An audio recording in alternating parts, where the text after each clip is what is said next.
te rangona e mana ko taku ko o te ramau ko I apu koe ko te rangona e mana ko taku ko o te ramau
Kia moki ki tō whānau, kia moki tō ukai pō, I tangata ai koe, I hari mai a koe, kia moki tō ukai pō, kia moki ki tō whānau, kia moki tō ukai pō, ai te tūmai Tū ana, tare ana te ao Te hoki mai, te auraki mai Aro ana ia ia te mana He ao huri huri, he ao hori hori Tā weko ana, te taura tangata Motu ana te taura karawa Kia ma ki tōu kaipo Kia ma hoki ki tō whānau Kia ma ki tōu kaipo I tangata ai koe, I hari mai a koe Kia ma ki tōu kaipo Kia ma hoki ki tō whānau Kia ma ki tōu kaipo Pohe ana a heni I te uarahi tika ia Wenga hoa hare atu ana Te hui mai anō Ngaro ana ia ia te mana Kimi tikanga hou He ao hori hori Tā weko ana te taura tangata Motu ana te taura karawa Kia ma ki tōu kaipo Kia ma hoki ki tō whānau Kia ma ki tōu kaipo I tangata ai koe, I hari mai a koe Kia ma ki tōu kaipo Kia ma hoki ki tō whānau Kia ma ki tōu kaipo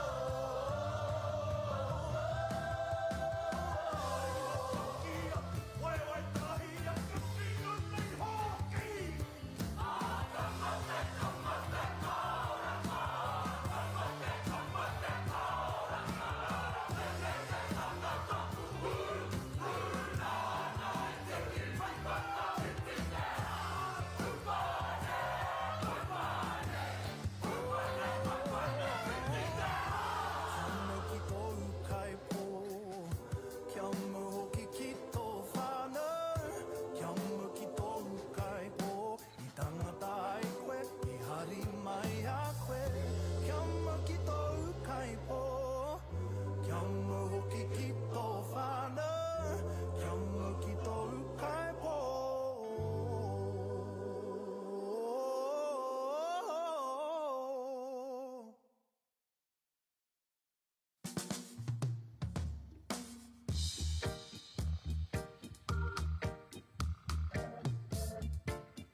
Tamatū, tamaora, tamanoho, tamamate, tamatoa.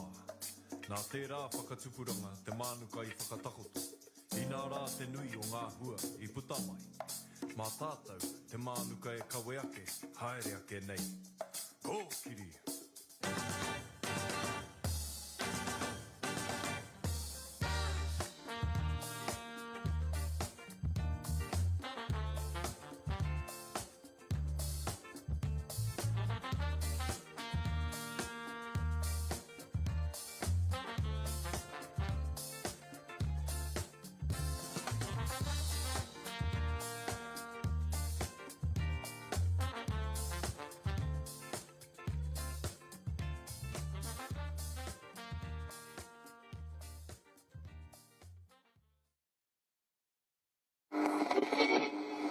Ki ngā iwi o ngā haue whā o te motu mai i te rerenga wairua.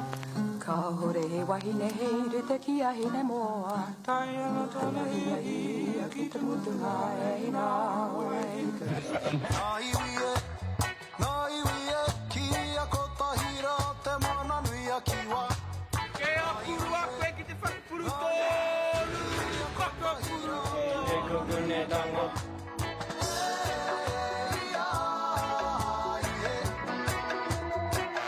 Broadcasting is perhaps the most powerful medium of communication that we have. It's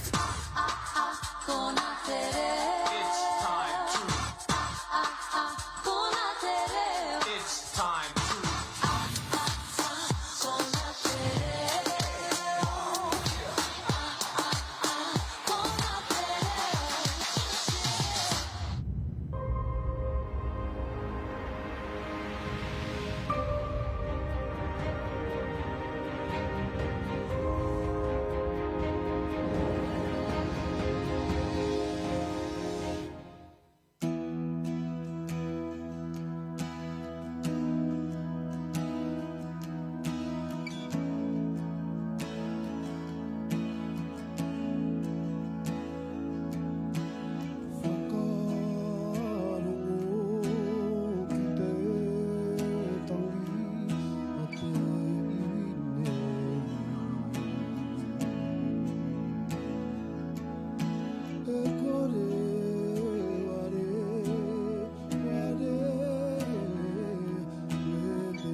E te iwi, nau mai, haere mai ki ngā tohu reo irirangi Māori, rua mano rua tekau mārima. Kia ora, and welcome to the Iwi Radio Awards 2025. Please welcome your host, Te Hāmua Nikora.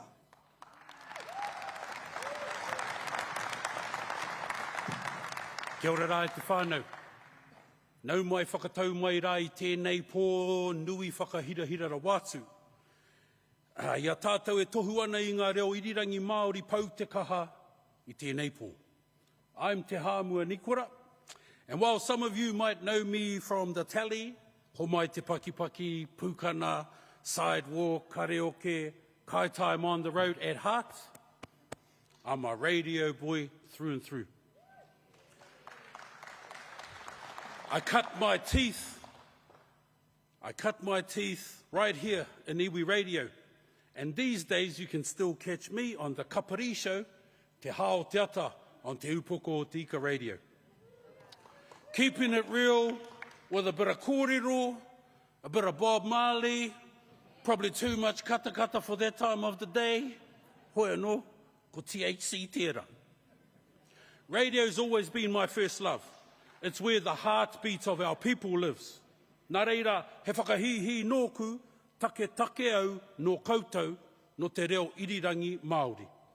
And tonight e Huama, I get to help host the biggest celebration in Iwi Radio.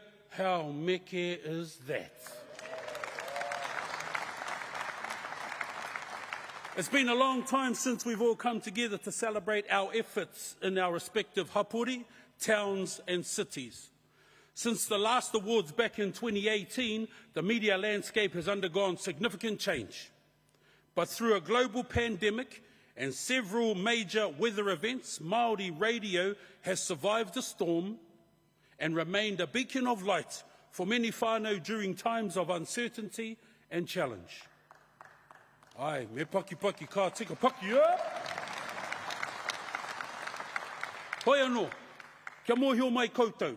Kei te pāhotia, mata oratia tēnei kaupapa I tēnei pō. We're broadcasting live on Whakata Māori and across all 21 iwi radio stations via their various digital platforms, our Iwi Radio Network and the Whare Kōrero app. Main. Hoi anō, it's time to get the show on the road. Our first award this evening is proudly sponsored by Te Whare Wānanga o Awanuiarangi. Please welcome to the stage, representing Te Hiku Media, Joel Bristow, and from Tahu FM, Liana Tarawa Kupa.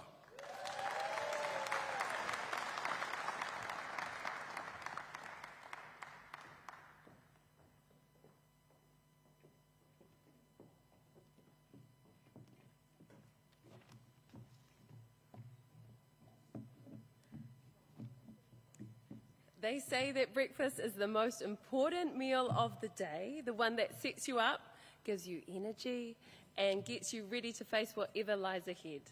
Koe rā hoki te kōrero, kia tīmata te rā ki te kai tika. Well, in Iwi Radio, it's exactly the same.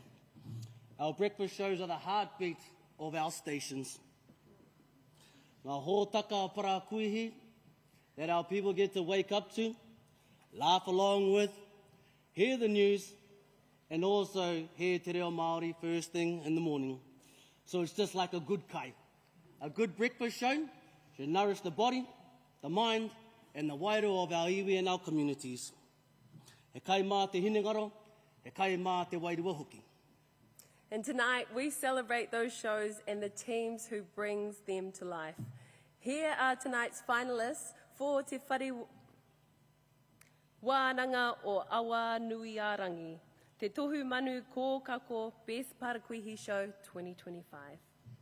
Te Tohu Manu Kōkako Best Breakfast Show. Ko nā whirina toa, Ngāti Hine FM. We got back up, e te whānau. Tūmeke FM.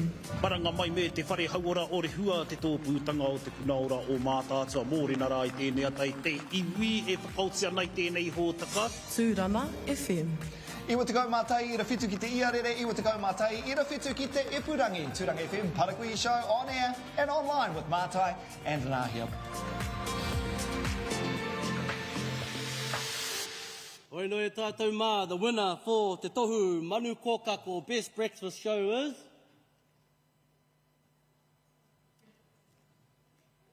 Tūranga FM!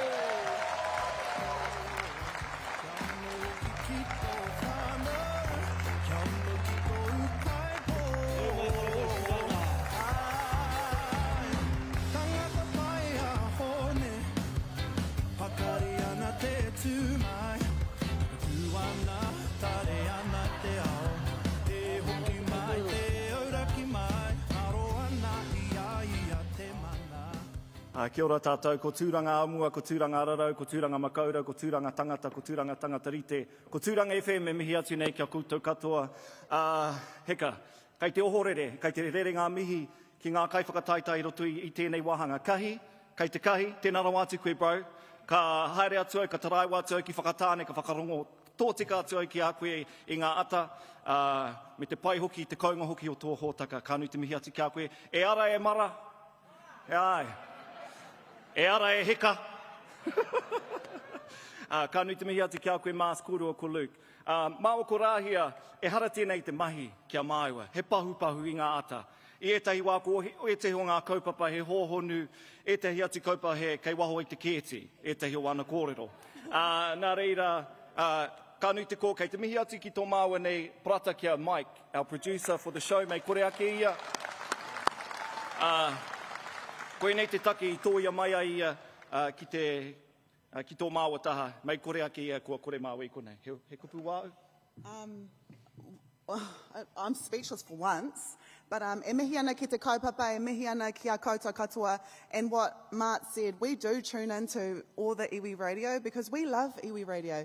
And what a blessing it is to work in a mahi that we can't wait to wake up at 6 a.m. every morning. I mean, who out there loves to wake up at 6 a.m? We do. It's not a job, it's a lifestyle, and we enjoy it so much. So we still love you too, Whakaata Māori, TVNZ, but we love radio as well. Ngā mihi nui kia koutou.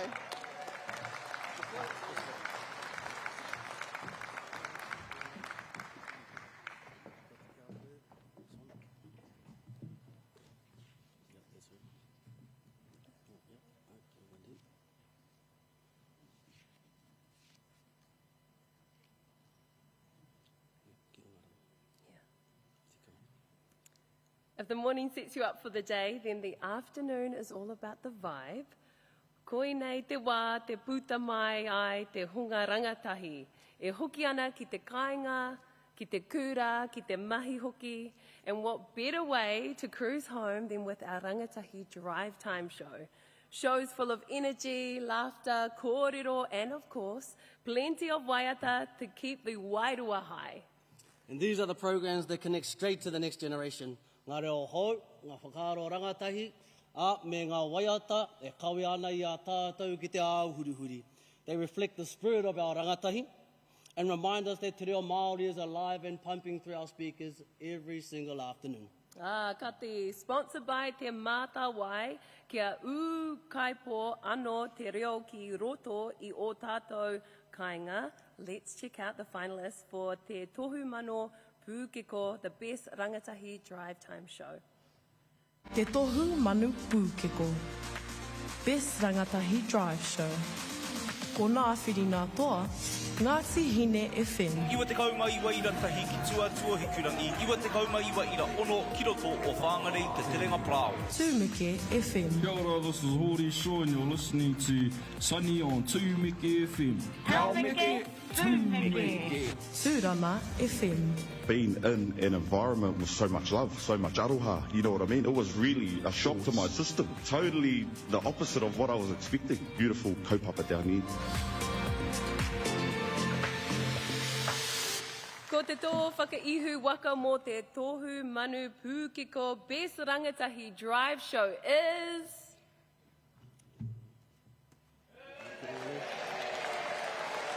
Tūmeke FM! Nau mai, haro mai, Tūmeke!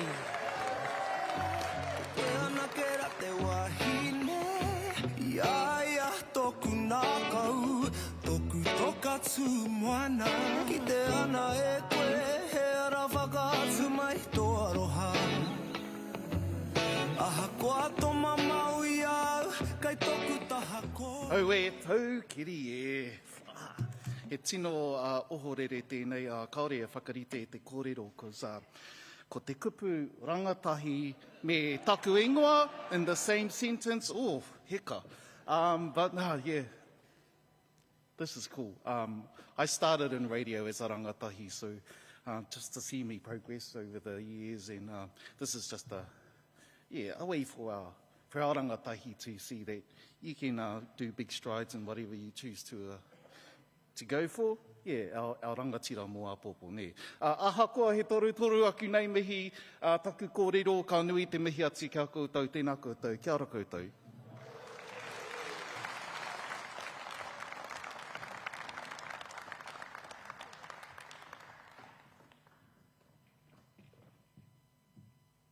Tonight it's our great honour to announce the recipients of the Te Tohu Manu Toroa Lifetime Achievement Award, recognising a lifetime of dedication, leadership and service to Iwi Radio and Te Reo Māori revitalisation. This year the judges have selected a total of 4 recipients, all worthy of this honour. Ka mutu, nā te whakaruru hau o ngā reo irirangi Māori e nei tohu I tautoko. It now gives me great pleasure to announce the first.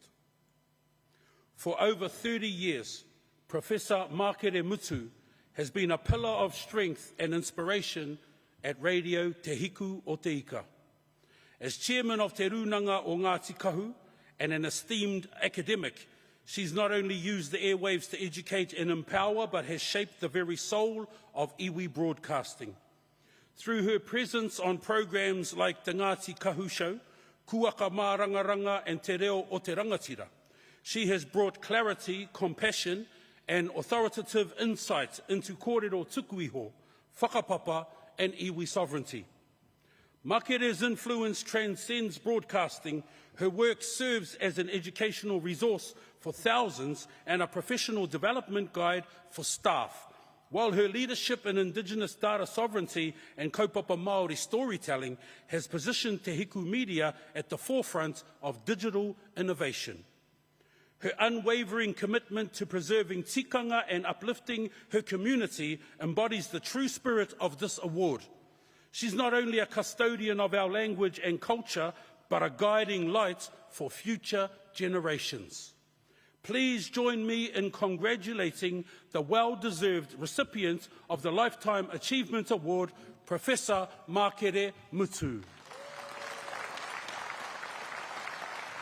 Receiving the taonga on her behalf this evening, kei te karanga tuau kia Ikanui Kingi Waiaua.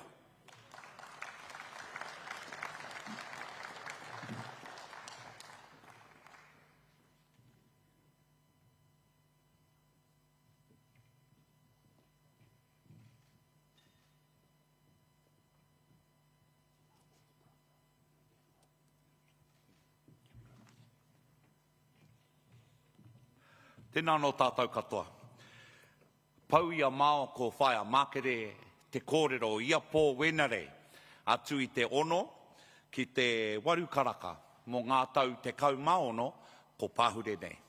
Ko te hiahia kia puta tōna reo. Ahakoa kai tamaki aia e noho atu ana ko te hiahia kia hono tonu tōna reo ki tōna iwi. Ki ngā iwi o te kāinga. I roto I ngā tau ko pāhure nei tikana kia whakanui e ia mō te hiahia kia puta tonu ngā reo o ngā mātanga kōrero o ngā tangata pērā iaia.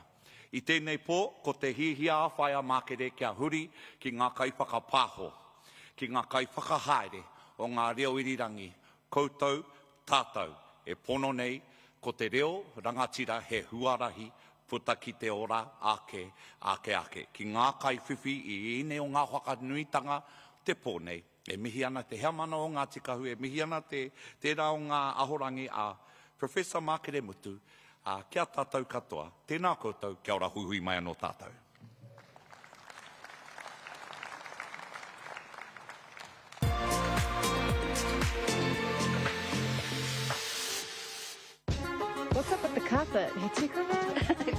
Just, I don't want to weed.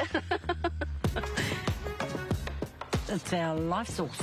The mara is something that is a part of us. Mole ko te tūturutanga, ke hoki ake anō ki roto ke wā tātou rau o te kāinga. The land came back, but what were we going to do with it? This is something that so many people will have in their house. You don't need to go buying it from the supermarket anymore. It's been able to teach us so much. It's been able to nourish us so much.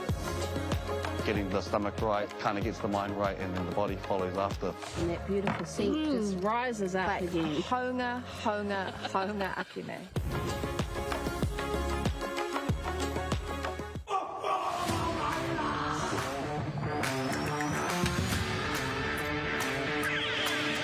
Rongo i te we. Rongo i te wana.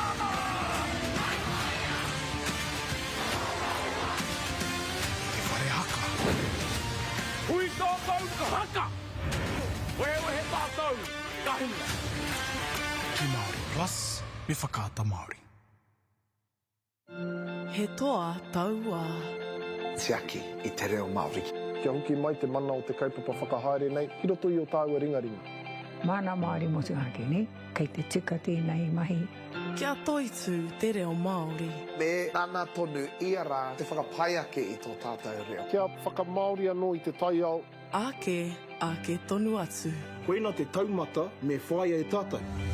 Reo Warriors ki Māori Plus me whakaata Māori. Pau te haka, ko te haka koau. Ko tātou whakapapa, ko tātou tāanga, whakatūwake. Kia whiua ki te ao. Te Manakura Tahi 2025, ki Māori Plus me whakaata Māori.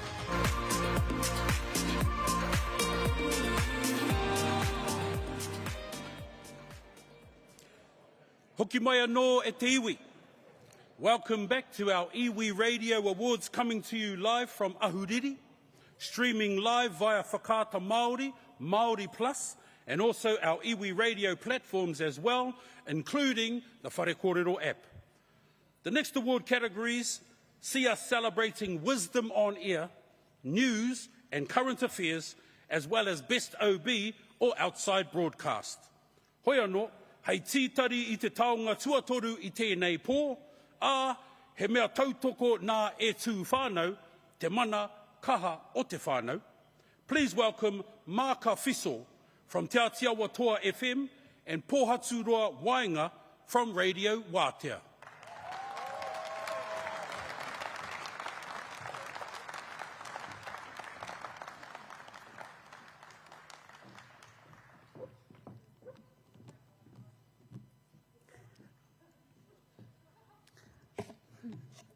Tēnā koutou. In every whānau, and every hapu, and every iwi, there are those whose voices carry the deepest weight. Ko rātou ngā pau o te mātauranga, ngā puna kōrero, ngā ahika. They are our kaumātua, our teachers, our guides, and the holders of our history.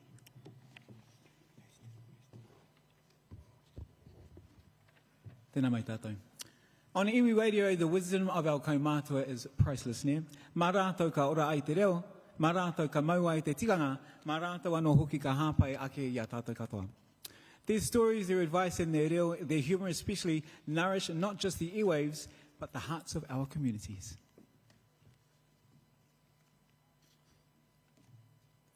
Tonight we honour those voices of experience, ngā reo rangatira, ngā puna whakaro who remind us where we've come from and light the way forward. Here are the finalists for the E Tū Whānau Celebrating Wisdom Kaumātua Award, Rua Mano Rua Te Kaumārima. Te tohu manu tāiko. Celebrating wisdom on air. Ko nā whirina toa, Tainui Live. It was determined by the motu at Pukawa on the western shores of Lake Taupo as to who they would prefer to be king. Te Hiku Media. Te pai o ngā kōrero, tatu katoa I a tātou katoa, pai te here, rangi Māori a pai te here o ngā mea katoa. Tūmeke FM. Nei e te iwi, kua tuhi te au e tahi o waka whakaaro, e ka kōrero ana hau o te taonga nei te tangihanga. ko te toa o tēnei wahanga, ko te Hiku Media Girly Clark.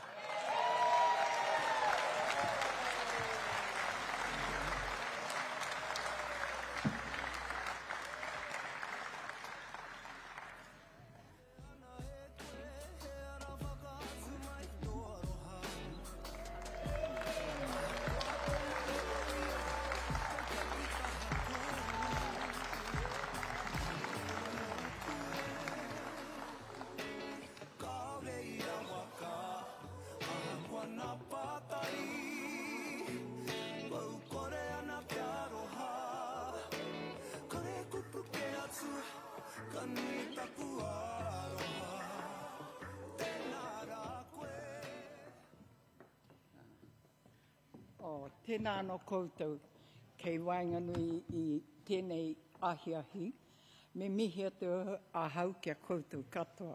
Nā te mea tahi ono tēnei tohu ka pāmai ki au, hoino I tēnei ano ka hari kia te hiku, kia Peter Lucas Jones, me te whānau katoa o roto I muri whenua, I pāmai ki tēnei āhuatanga, ki te kōrero Māori mō te hiku. Me pēnei pēr tāku kōrero kia koutou.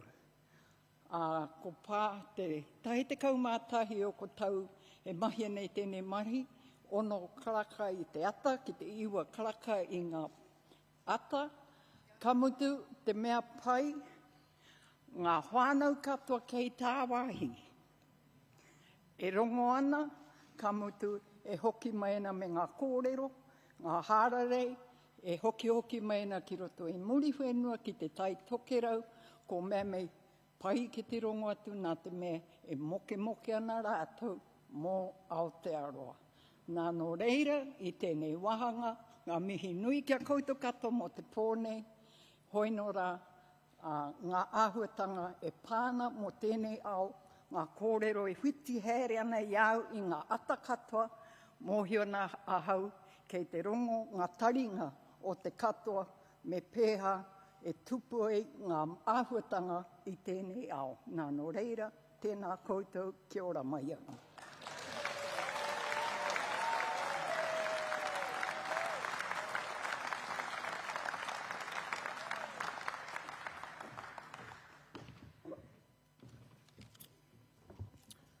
Tēnā ngā mihi nui kia koutou kia tātou katoa.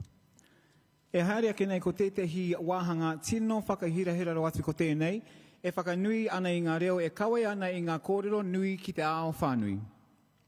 These are the storytellers who keep our whānau informed, uplifted and aware of what matters most in our communities. Ko te tohu, mō te best news and current affairs, nā te māngai pāho tēnei tohu I tautoko, e whakanui ana I te hiranga o te kōrero pono, I te maia ki te uiui, me te kaha ki te kawe I ngā kaupapa nui o te wā. It's about fearless reporting, sharp journalism and a deep commitment to serving the people through Iwi Radio. And now let's find out who the finalists are. Te Tohu Manu Kārearea News and Current Affairs Award ko nā whirina toa Moana AM. I tino riri ahau. I buried my cousin there on Saturday. How dare you do this to my cemetery? Tainui Live. Kua riro a ki ngi tū hei tia pō tata I te whero te tuawhitu ki te mā koha o te pō. Te Hiku Media. Because I believe that our 28th Māori Battalion actually went to war under this hake, under this kara. Wera. Ko tēnei te wā, we'll see who the winner of Te Tohu Manu Kārearea Best News and Current Affairs Award winner is. And is it awarded to? Of course it's stuck in here. Moana AM for Aukaha News. So mai te paki.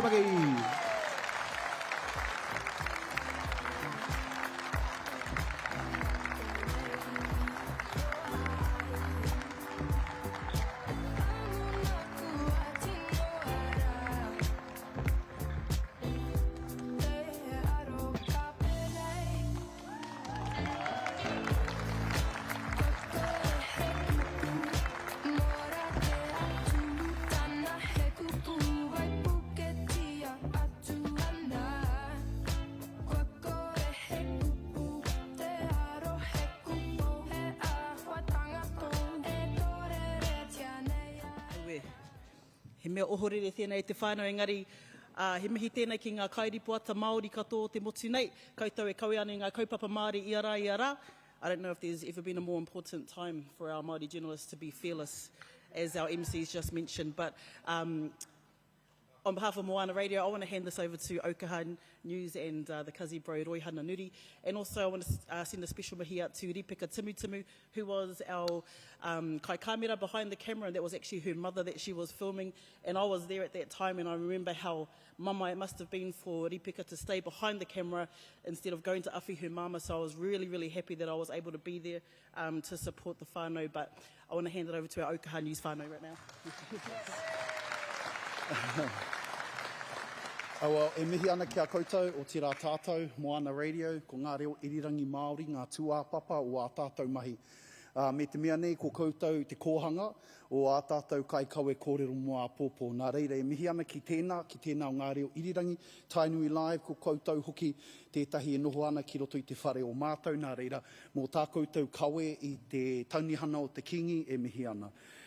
Kāti ki a koutou te hiku, ko koutou i roto hoki i tēnei o ngā tohu engari.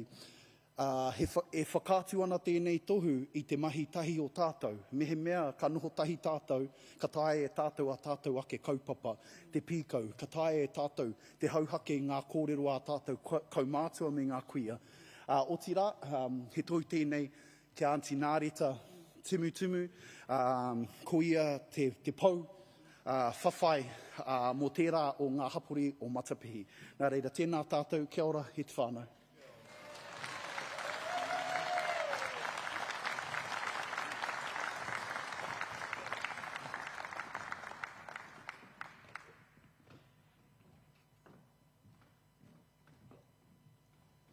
Our next award is proudly sponsored by Whakaata Māori, who are also live streaming the awards for us this evening. Ngā mihi anō ki a rātou. Please welcome Sunny Kahika from Tūmeke FM and Marcia Hopa from Ngāti Hine FM.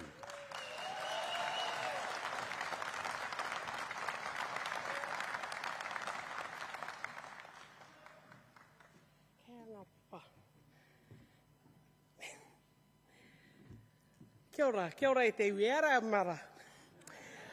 Some of the best radio doesn't always happen inside a studio. I te wā ka putatu ngā reo irirangi ki wainga i te hāpori, ka tino rongo tātou i te ngākau o te iwi. That's the magic of the outside broadcast, taking the mics, the music and the reo straight to the people. Yeah, from sports grounds to marae, from festivals to tangihanga, ngā pahotanga o waho are where Iwi Radio comes alive, capturing the energy, the atmosphere and the stories right where they're happening.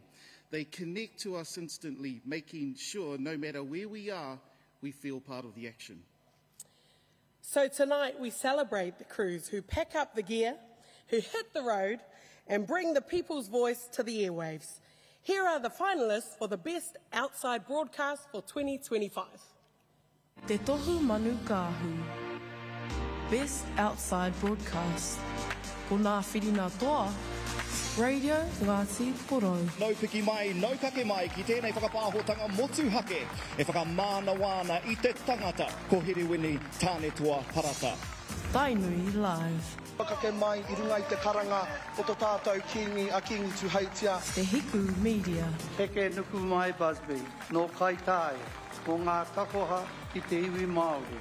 Tūrana FM. Tēnei te poroporo aki whakamutinga ki tō tātou nei kōka huhua o te kohanga reo ara a kahurangi iritana tāwhiwhirangi. Ho mai rā te pīki paki nui whakaharahara ki te toa of the Tohu Manu Kahu Best Outside Broadcast goes to Tainui Live for the tangihanga of Kingi Tuheitia.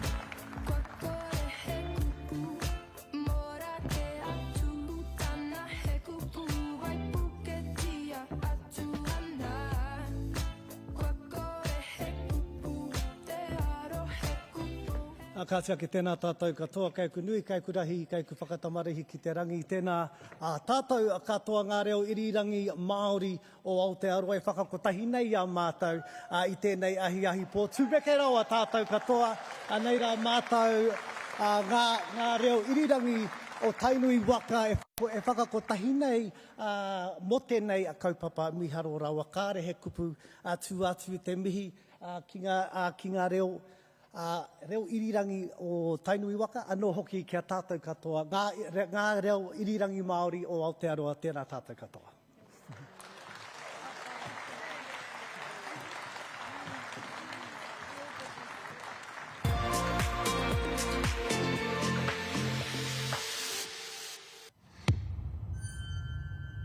Hey, Matua, slow down, slow down.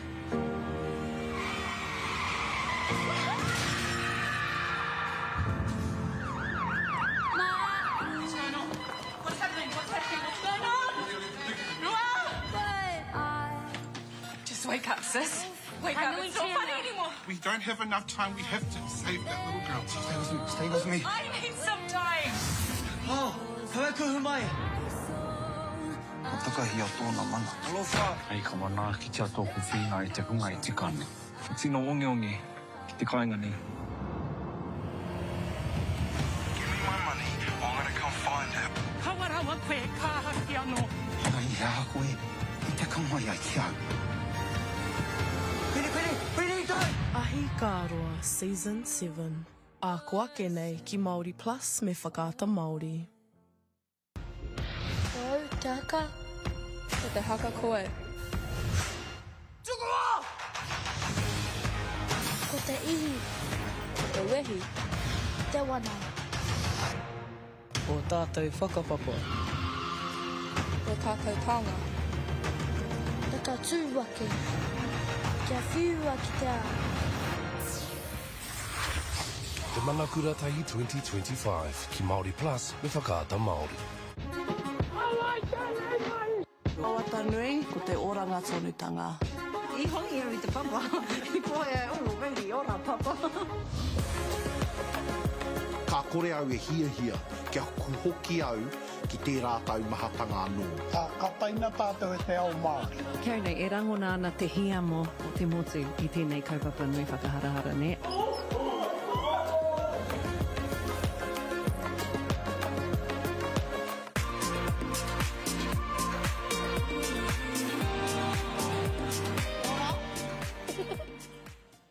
Giving us the call. Okay. Welcome back to the 2025 Iwi Radio Awards, where we have just literally moments ago given out the Best Outside Broadcast Award as we continue this live broadcast on Whakaata Māori and also via our many wonderful Iwi radio throughout the Mutu.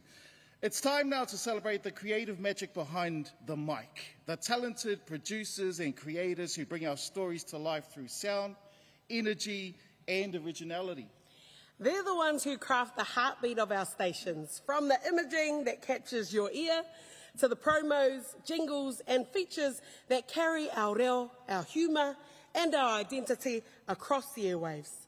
This next award, sponsored by Te Taura Whiri Te Reo Māori, recognises excellence in overall production, imaging and content, honouring those who blend creativity with kaupapa to make Māori radio truly shine.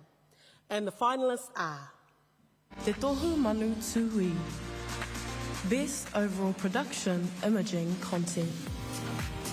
Ko ngā whirina toa, Tahu FM. It's Rob Ruha here on Tahu FM, Te Hao Te Waipunam. It's Te Wiki o Te Reo Māori. So keep Tahu locked as we celebrate our beautiful language. Wakarongo mai. Tainui Live. Tainui Live.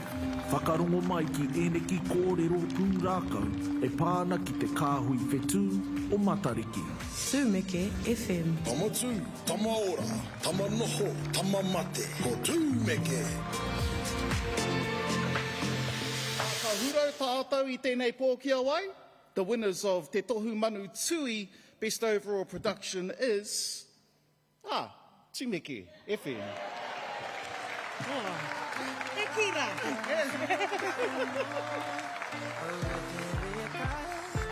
Kei taku ahei ka hara ina po wai no ana na hau e te tā me haere me no hura nei wā te ana i tēnei rā ai he pai ana Should have just let Sunny accept the award. Kia ora rā tātou.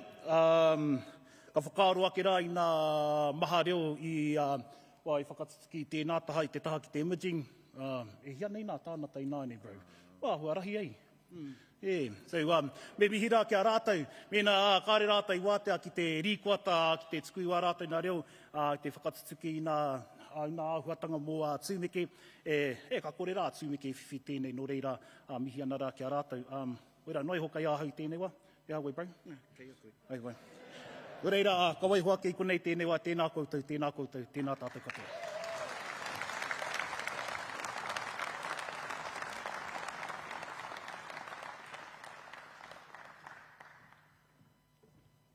E haere ake nei, we're about to get digital.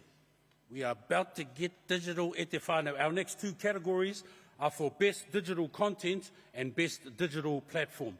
To present them, please welcome Rahina Huata from our local iwi station, Radio Kahungunu, and Taiaroa Neho from Te Korimako o Taranaki.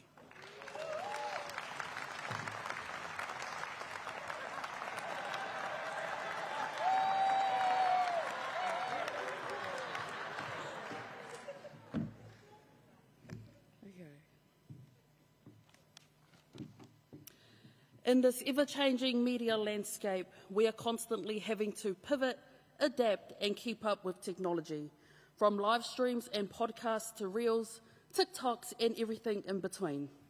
No matter the platform, Iwi Radio continues to evolve with the times, taking our stories, our reo and our communities to audiences near and far. This next category is sponsored once again by Te Mātāwai Kia Ukaipo anō Te Reo, recognises those leading the charge, the creators pushing boundaries and setting the bar of excellence online. The finalists for Te Tohu Manu Kōtare, the best digital content are... Te Tohu Manu Kōtare, best digital content. Ko ngā whirina toa, Radio Kahungunu. Kia ora te whānau, I'm here, I am Māori, where the energy is high. It's a kaupapa for all the whānau. Nō reira, hara mai. Radio Ngāti Poro. Oh, kia. Might get a date. Those clapper boards have come a long way, eh? They could pay all the way, eh, Hika? Tūmeke FM. Tuiteka used to be a member of which show band? Māori Volcanics.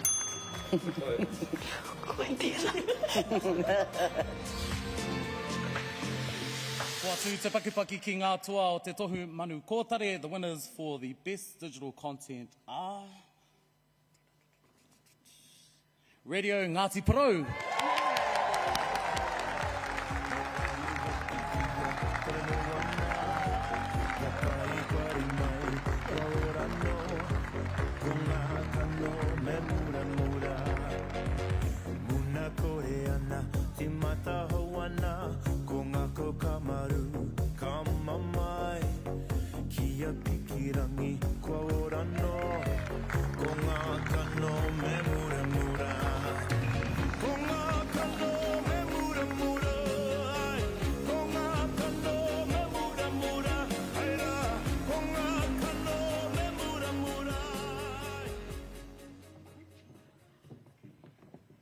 Ka mā tēnā tātou. Me mihi rā ki ngā whanaunga o Ngāti Kahunu, koutou e whakahare nei i tēnei pōwa tātou, me ngā reo irirangi Māori, ko tatu mai nei, ki te whakanui tēnei kaupapa. Tēnei ahau he mema poari noiho, engari te tohu nei, nā ngā ringa raupā nei o te reo irirangi o Ngāti Porou. Ki te kore ko rātou e ka mā, ko kore mātou e whiwhi tēnei tohu. Ko tāku noa, he waha i ngā mihi ki tēnā o koutou. Tātou, he whakanui anei i te kaupapa o te pō nei. Huri noa i te whare, tēnā koutou, tēnā koutou. Kia ora hiuhi tākatu koutou.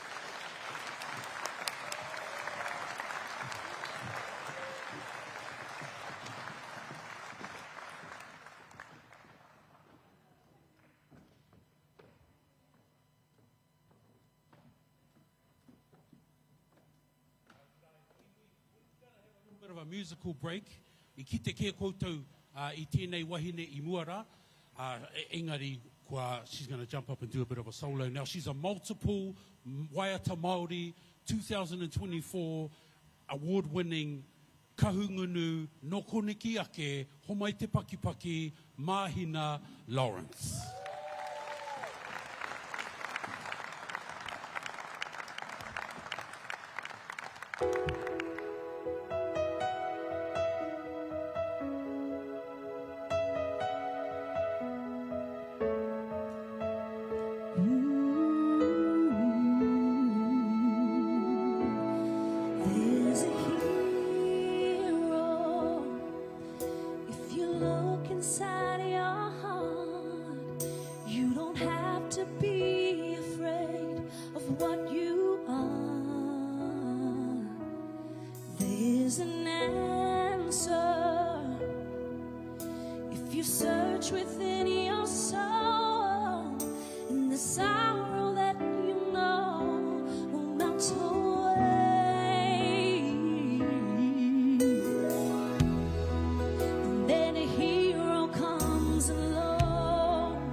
Just wake Wake up, sis. Wake up. It's not funny anymore. Tino ongi, tikanga nei. Give me my money, I'm gonna come find him. Kawarawa koe kahaki anō. Ahi Kāroa Season 7 ki Māori Plus me whakaata Māori. The world needs kids like that. I think actions speak louder than words. I don't want to boast, but we do lead the way in a lot of areas. A big part of our writing is to bring the light to the Māori. This is the future. It's our stories carved in our skin. This is our kaupapa. Welcome to jump on our wakai. Not really what I had in mind when I thought I would be in the Māori, but hey, we're learning. It's been able to teach us so much. It's been able to nourish us so much. O taka, ko te haka kou. O tātou whakapapa, o tātou tāanga, taka tūwate. Kia whiua ki te ao. Te Manakura Tahi 2025 ki Māori Plus me whakaata Māori. Mawai tēnei mai! He tātā whainga, motu hake tēnei. Koe nā te tahe ke ahua nori nei. Kāore he kōrero takatū. Tawa ma pukuha hurangi hari te mauni. Kāore he pakuā. Would have been easy if we had a white face. Kāore he aroha. We weren't going to let up. We win this one, bro. He terenga hou. Done it once, won't do it again. Ngau tuara ki Māori Plus me whakaata Māori.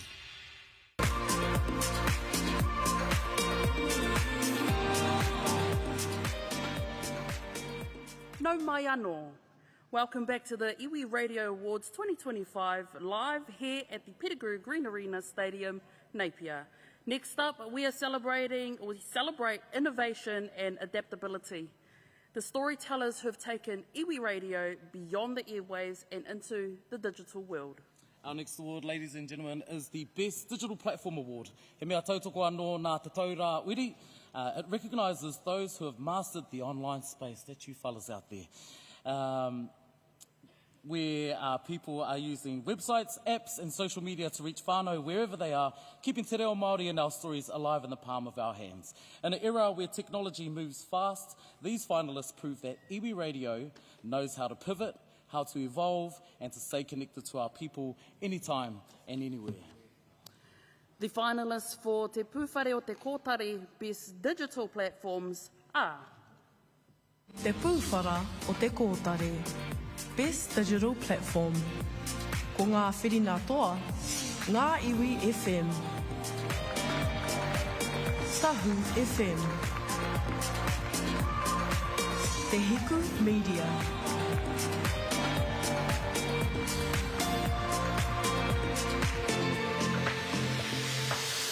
Nō reira e hika mā, ko te toa whakaihu waka I te wahanga o Te Pūwhare o Te Kōtari Best Digital Platform, ka whakawhiwhia ki a Tahu FM. E wawerawa, te pakaketanga, ki o hakino. Te wawa, aha koutou, au waki ana, I te taha oku, rata. Tere ana, mehe waka. Te aru watu nei.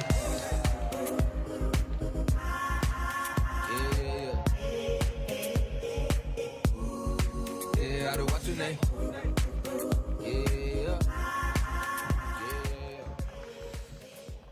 Kāre a rika nei ngā mihi ki a koutou, te mana whenua, ngā tika hungunu, tēnei te mihi atu ki a koutou, utira ki a koutou, ko whai wāhi mai ki te whiringa whaiti o tēnei kaupapa, tēnei hoki e tikana kia mihi a koutou e au. Hoi anōra, hariko ana e te whānau, tēnō mihi nui ana ki a koutou, ngā reo irirangi huri noa, tēnei te mihi atu ki a koutou, tāku noa, toi tū te whenua, toi tū te reo, toi tū te tiriti o Waitangi, toi tū ngā reo irirangi o te motu.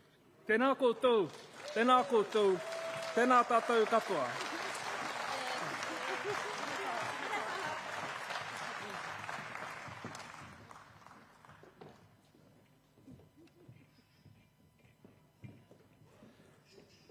Our next two awards are for Best Program Director and Best Iwi Radio Personality.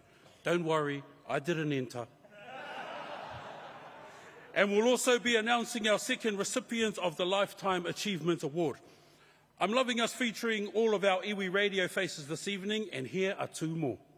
Repping Mangamuka's Tautoko FM, please welcome Ani Makiha, and she's joined by Ngā Iwi FM's Johnson Reha.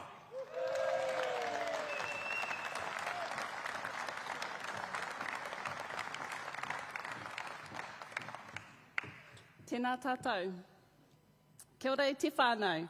This next award recognises the heartbeat of every Iwi radio station. The person who shapes what we hear, keeps the shows flowing, and makes sure our kaupapa, our reo, and our hapori are always at the centre. The Best Program Director Award, sponsored by Te Māngai Pāho, celebrates leadership, creativity and vision. Those who bring out the best in their team and keep their station sounding strong and connected to their people. The finalists for Te Tohu Manuhuia Best Program Director are Te Tohu Manuhuia Best Overall Program, Program Director, Presenter. Ko ngā whiringa toa, Atiawa Toa FM. Kia hau te reo o Atiawa Toa ki uta ki tai ki te ao. Ngā Tihine FM. Let's get to it.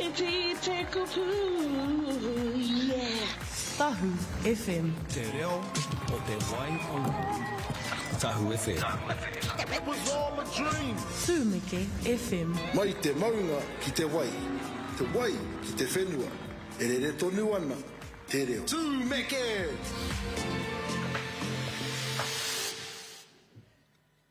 Ko te toa whakaihu waka o tēnei o ngā tohu, te tohu manuhuia, haruru mai te whare mo te reo irirangi o Atiawa Toa.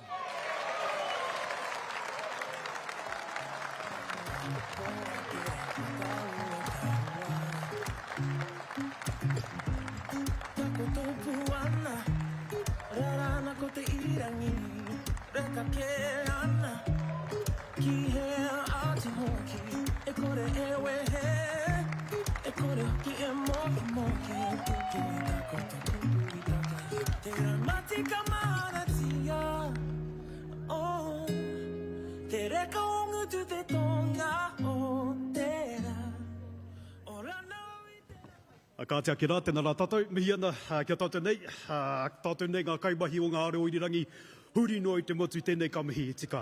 O te anō rā, te mihi anō ki te whakaruru hau, ki te māngai pāho, e ki ana te kōrero ai, e hara taku tō i te tōtaki tahi, engari hi tōtaki tini. Nei rā, ko te tira o te Atiawa Toa, tēnei te tuku te mihi kia tātou, ki te tira nei, me ngā kaimahi o mua hoki. Nā reira, tēnā koutou, o te anō rā, tēnā rā tātou, mihi ana.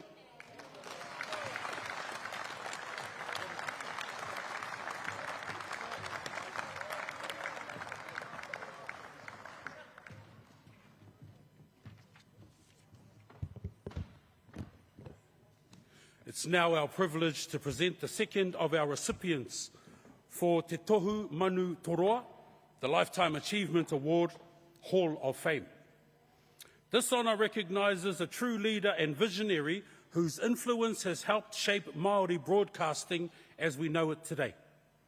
For more than 30 years, Justice Lane Harvey has been a transformative force in the world of Māori broadcasting. From the early days of Iwi Radio, he has championed the rights, resources and cultural integrity of Māori voices across Aotearoa. His tireless advocacy has helped shape the governance frameworks and policies that ensure the long-term sustainability of Iwi radio stations nationwide. Justice Harvey's commitment to te reo Māori and tikanga has been unwavering. Through his mentorship, he has empowered generations of broadcasters, station leaders, producers and presenters, all carrying forward his vision of excellence, service and cultural responsibility. His legacy is woven into the very fabric of Iwi Radio, uplifting kaupapa Māori, raising industry standards and inspiring others to continue the vital work of language revitalisation and cultural preservation. He's not only a contributor, he is one of the foundational architects of Māori broadcasting in Aotearoa.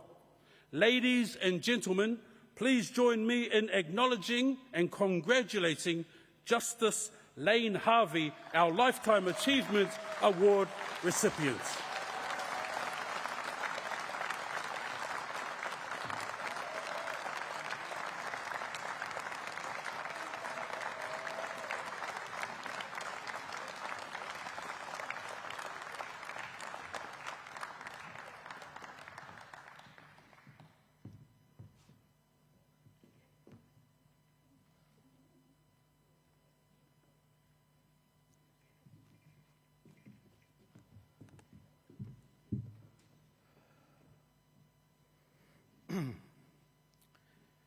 Ai tū whakitia ia hau I mui a koutou, ngā kārangaranga maha o tēnā rohe o tēnā rohe. Kia koutou oku whanaunga ngā tikahungunu kai te mihi ake. Kia koutou ngā rangatiro te māngai pāho whakaata Māori, me ngā independent producers hoki kai te mihi ake. Kia koutou te whakaruru hau o ngā reo irirangi Māori o te motu kai te mihi ake. Hoi anō, ka are e tōro ngā kōrero, ka haere te hui, ka haere te wā, no reira tēnā tātou. Whānau, you'll have to forgive me, I don't have my glasses, so I'm blind as, and I can't see any of you or anything. Hoi anō. Yesterday I was trying fraud cases in Hamilton High Court. I didn't think the next day I would feel like one. There are many, many far more worthy recipients of a tohu like this than me, and I would like to acknowledge all of our whānau who have been involved in reo irirangi Māori for over 3 decades. Engari, nōku te honore. In 1994, Tāhirini and Stan Kepa came to me and said, "E tama, can you help out with our Tūmeke FM?" And I thought, okay. And so I'm still helping out 31 years later. Tāhirini said to me, "Ihika, this is he taonga tēnei."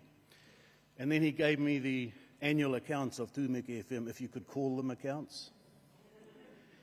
And we had $200,000 in debt, 5 PGs, a host of other court cases. It was an absolute train wreck. And I remember reading through them and looking at him and going through the accounts thinking, aha koa he iti he rāpihi.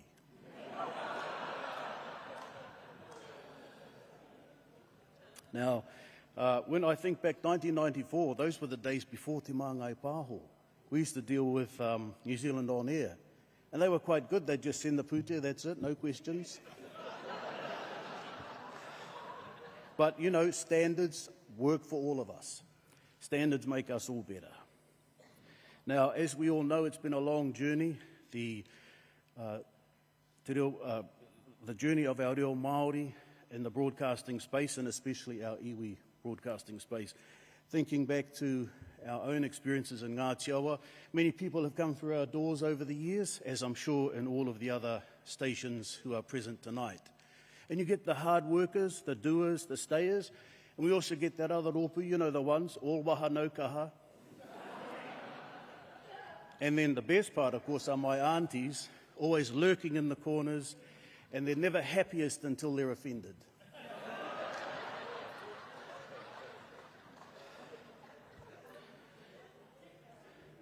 Now, in closing, I just want to say that we should all be proud, all of us, of the work that ngā reo irirangi Māori have done for these 3 decades plus.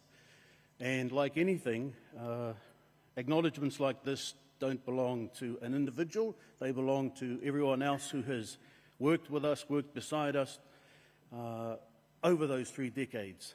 And I just want to acknowledge my comrades in arms from those years, the late Eddie Pryor, his father Bully Pryor, and of course the irrepressible Mr. John Simpson. Nō reira, e ngā mana, e ngā reo, e ngā kārangaranga maha, tēnā koutou, tēnā tātou katoa, kai raro.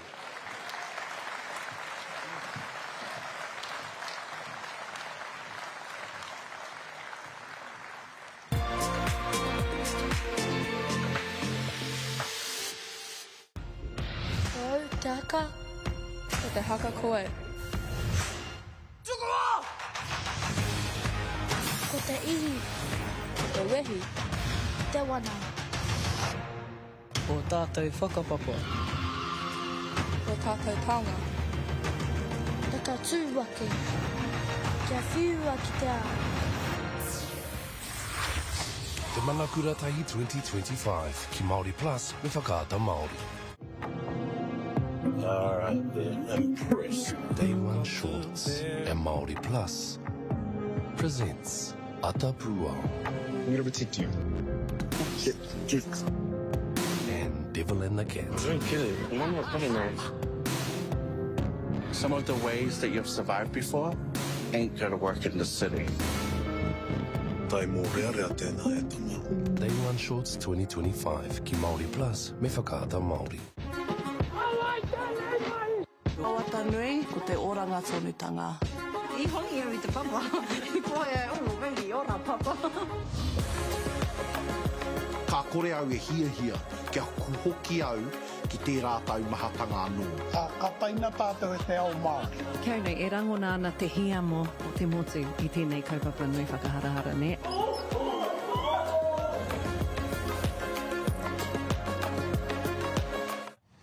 What's wrong? Fora. What's going on?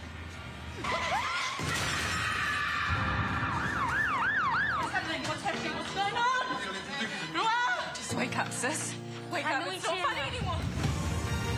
Tino ongi, te kāinga nei. Give me my money, or I'm going to come find her. Kawarawa koe kāhaki anō. Piri, go! Ahi Kāroa, Season 7, ki Māori Plus, me whakaata Māori.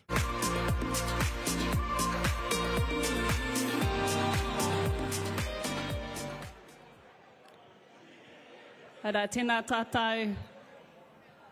Nau mai hoki mai. Welcome back. Mihi ana kia koe Justice Lane Harvey. Hei tērā o ngā tohu, well deserved. All right, this next award, e Huama, celebrates the voices that keep us company every day, the ones who make us laugh, make us think, and remind us why we love Iwi Radio. The Best Iwi Radio Personality Award recognises those who connect with their communities through authenticity, wit and aroha, whether it's on the morning show, the drive home, or somewhere in between. These are the storytellers, the entertainers who carry our reo, our humour and our hearts across the airwaves.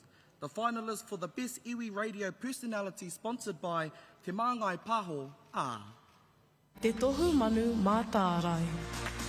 Best Iwi Radio Personality. Ko nā whirina toa, Te Hiku Media.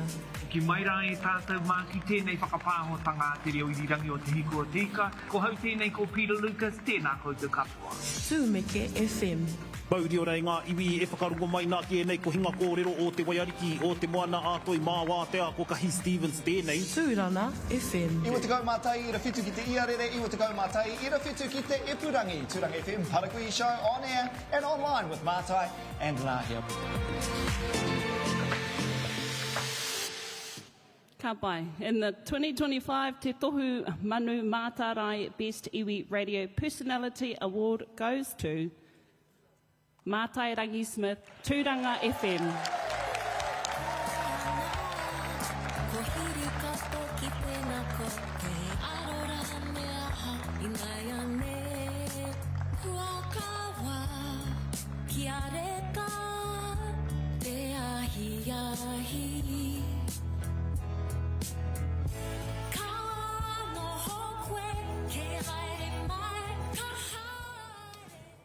Kia ora tātou.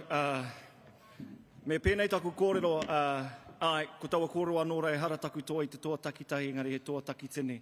I don't do this mahi for awards, I do it because I love it.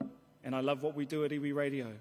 And the reason I brought te take ko toia mai ai waku rangatahi ki tōku taha, anei ke te apōpō, ngā mātai, ngā nanny girlie, ngā kahi, anei, ko ahirana rā o ko taihoro, ka tahi anō, ka puta i te kura kaupapa Māori, ko ia kei te pāho i ngā ata, i ngā ato te mane ki te praere, ahirana, kei te whai tana tohu ki roto i te whare wānanga awa nui ārangi.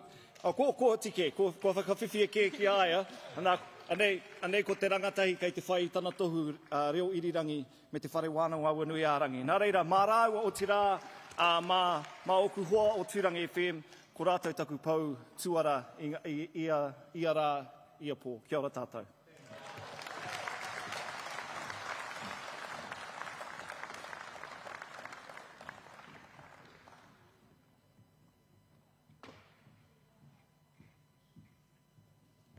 I'm really enjoying walking across the stage in my Air Force Ones. Iwi Radio ones. Poiano. Our next award is Te Tohu Manu Kākāpō Reo a Iwi Award, and also the People's Choice Award, as well as acknowledging 2 more worthy recipients of the Lifetime Achievement Award. To present them is my cousin, a man who wears many hats, co-chair of one of our gold sponsors, Te Mātāwai, and Tūranga FM manager broadcaster Mātai Smith, who we just saw, who won that award because I didn't enter. Because he's amazing. And Nanaia Oho Mairangi from Kia Ora FM.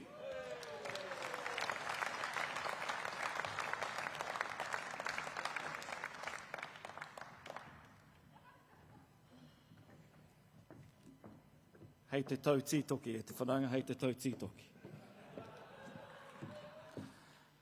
Ana, koe nei te wā e whakanui ai tātou i te ngākau o te kaupapa nei ara ko te reo Māori. Ko tēnei tohu te reo a iwi, e whakanui ana i ngā reo irirangi, e whakapaukaha ana ki te hāpai i te reo Māori, ia te rā. Mā a rātou hōtaka, mā a rātou kōrero, mā tā rātou whakapono nui, kia noho ko te reo Māori, hei reo motuhake i te motu whānui. He mea motuhake anō hoki te mita o ia rohe. Ko ia te reo taketake o te whenua e whakaatu ana i te ahurei o te iwi, te hapu me ona tikanga. That's what makes Iwi Radio so special. Every station carries the distinct sound and heartbeat of its people. Tika taho, mātai. Kamatū, these are the teams who ensure that every broadcast, every voice and every story upholds the mana of te reo, connecting whānau to their identity and to each other. The finalists for Te Tohu Manu Kākāpō Reo a Iwi Awards, sponsored by Te Taurawhiri, are Te Tohu Manu Kākāpō Reo a Iwi Award. Ko nā whirina toa, Radio Kahungunu. Kai te tino maura wā te te ho ngā tamariki nei te reo. Nui rongo nā tamariki, paku e rongo nā kōrero, ala ko ato. Radio Ngāti Poro. Kai te rongo ato i te reo o Ngāti Poro. E tatangi ana, i roto ngā tauira kei kone, ka kokoa te ngā kau o te pakeke. Te Hiku Media. Taki tō no ngā pote nei ta māngai o ngā kau mhaku i aua.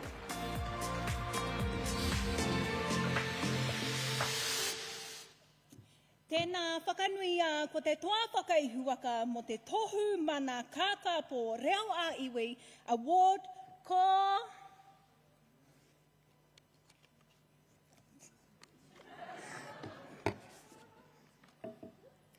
Te Hiku Media!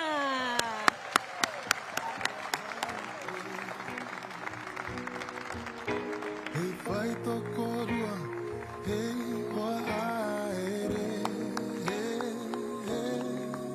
He wai aku ka mō, he whetu i te rangi. I aku mahara, ka kitea.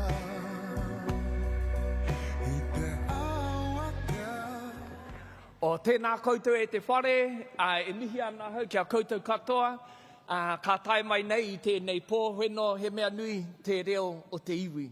Kia mātou o te reo irirangi o te hiko o te ika, Katoa ngā kai kōrero marunga I te kaha o ngā iarere o te reo irirangi o te hiko o te ika, e mauri ana te reo o te kāinga. Nē, Auntie. Ai, ka tika, kia koutou kei te whakarongo mai kia mau I tēnei ahi o I tēnei pō, ka rongo koutou ngā āhuatanga e pāna kia te hiku.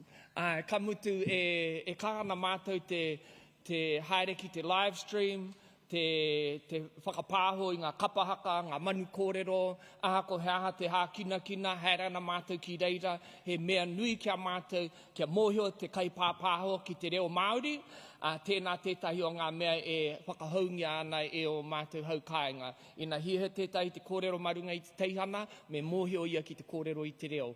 Nō reira, tēnā tētahi mea nui ki tō mātou kāhui kaimahi, hara I te mea he aha, engari hei whakamahara ki te tino o te kaupapa. Nō reira, tēnā koutou I titiro ata whai mai kia mātou ki te homai tēnei kaupapa, tēnei tohu, kia mātou, hei kawe mō ngā tau e rua e haere ake nei. Tēnā koutou, kia ora mai anō tātou.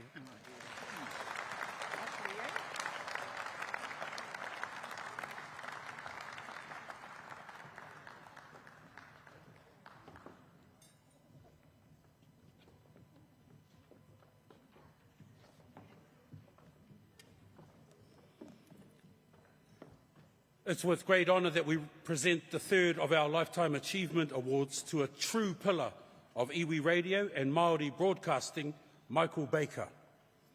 With a career spanning decades, Mike's unwavering dedication to te reo Māori, Iwi Radio and cultural preservation has left an indelible mark on our communities.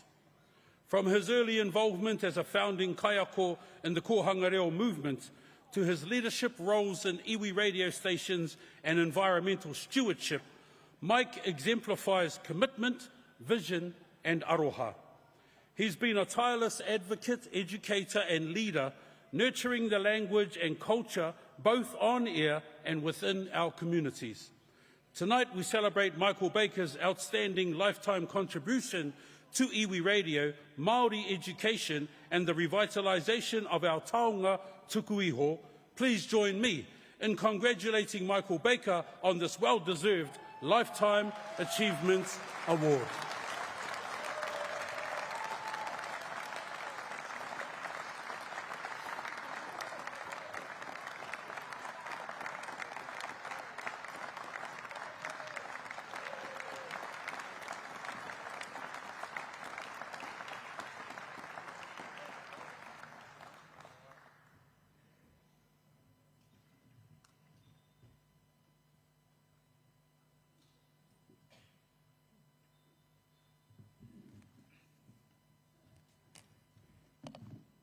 A ngā puke ki haura ki katare hu. E mihi ana ki te whenua, e tangi ana ki te tangata ko moi hau kei wau ko taro ha kei roto. Ko tika pata moana, aku maru tuahu te tangata ti hei Māori ora. Anei he tēnei mātou o parehauraki. E kawe nei ngā kaupapa. Mai te timatanga o tātou. Ki ene o ngā kaupapa. O ki mahara ki uera o tātou. Ko ngaro ki te pō. Auntie Lali. Whakaruru hau. E tioro mai I ngā tangi o tēnā o tātou. Kua ngaro engari kei te kokono tō tātou whare. One of the best things of our teihana is to listen to our old people. I wainga nui pō. Our people listen to their tūpuna. Kōrero ki a rātou. They never get enough of it. They love hearing their kōrero. I remember whakaruru hau wa tātou kaupapa, and we were looking for membership from Tainui. Tainui wanted this manager, we wanted ours at Hauraki, Raukawa wanted theirs, and Jock, or Pare Joseph, was there. Kauri au ki a Jock. Koe te tuakana o tātou, ko koe te mātau mō o tātou. He said, well, go back to your corners, Tainui. And when the bell rings, come out fighting. Nō reira, tēnei tātou, koe rā tātou. We've built our radio station on the volunteers of our people, like all of our people. I'm here for that type of kaupapa and commitment. When I look at Hone Harawira as the whakaruruhau at that time, and only this week he's now leading Hui Tāne, te whakaruruhau o tō tātou waka, tātou ngā tāne, kei he tātou. Mā tātou anō tātou ngā tāne, ko koutou ngā wahine te tākiri o te waka, ko a tātou tamariki, te pakuru o te niao. Nō reira, tēnei te mānuka o te whakataukoto ki moe a tātou i tēnei wā, hui tāne mā, te whakaruruhau. Anei ko tātou te whakaruruhau o ngā reo irirangi, e pīkau e nei o ngā kaupapa. Ko ki te tātou, tō tātou reo, e tikana e nei kōrero, mai ngā kohanga reo, te atārangi, tō tātou kuini, tātairangi kāhu, i arataki tātou, tēnei wā, tonu, ko ngā tapuai o na mate he tirohanga ake mo tātou mā pōpō, ko te apōpōtanga, kei a koutou, te wā tonu nei. Haere i rau i tō tātou kuini, a ngau e hono, i hara mai nā pō, ki roto i a mātou o pare hauraki, mo tēnei kaupapa.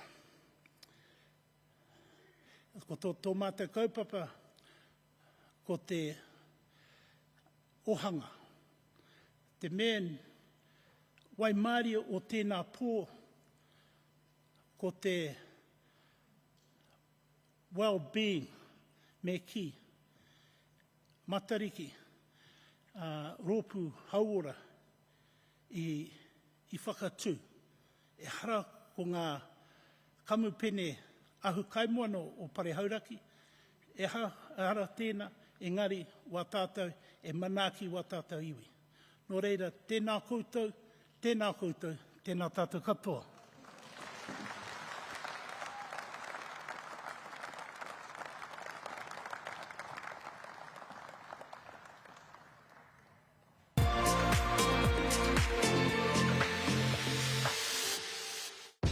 What's up with the carpet? He tikanga? Just, I don't want to weed. It's our life source. The mara is something that is a part of us. More ko te tūturutanga, ke hoki ake anō ki roto ki wā tātou rau o te kāinga. The land came back, but what were we going to do with it?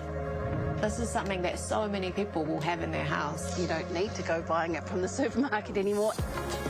It's been able to teach us so much. It's been able to nourish us so much. Getting the stomach right kind of gets the mind right, and then the body follows after. And that beautiful scent just rises up like again. Honga, honga, honga akine.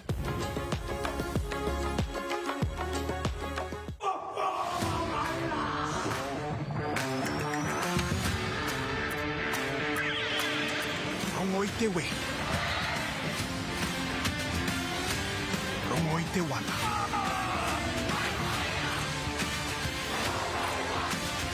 I te whare haka. Hui tātou ka haka! Wewe he tātou ka hunga. Ki Māori Plus, me whakaata Māori. He toa taua. Tiaki i te reo Māori. Kia hoki mai te mana o te kaupapa whakahaere nei, ki roto i o tāua ringaringa. Mana Māori motuhake ni, kei te tika tēnei mahi. Kia toitu te reo Māori. Me nana tonu iara te whakapaiake i tō tātou reo. Kia whakamāori anō i te tai au. Ake tonu atu. Koina te taumata me whaia e tātou. Reo Warriors ki Māori Plus me whakaata Māori. Au te aka, ko te haka koau. Ko tātou whakapapa, ko tātou tāanga, hata tūwate. Kia whiua ki te ao. Te Manakura Tahi 2025 ki Māori Plus me whakaata Māori.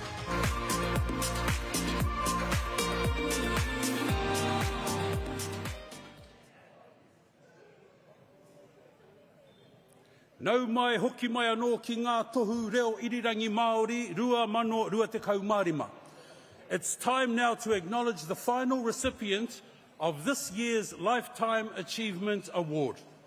An honour that goes to someone who's no longer with us, but whose remarkable contribution to Iwi Radio will always be remembered.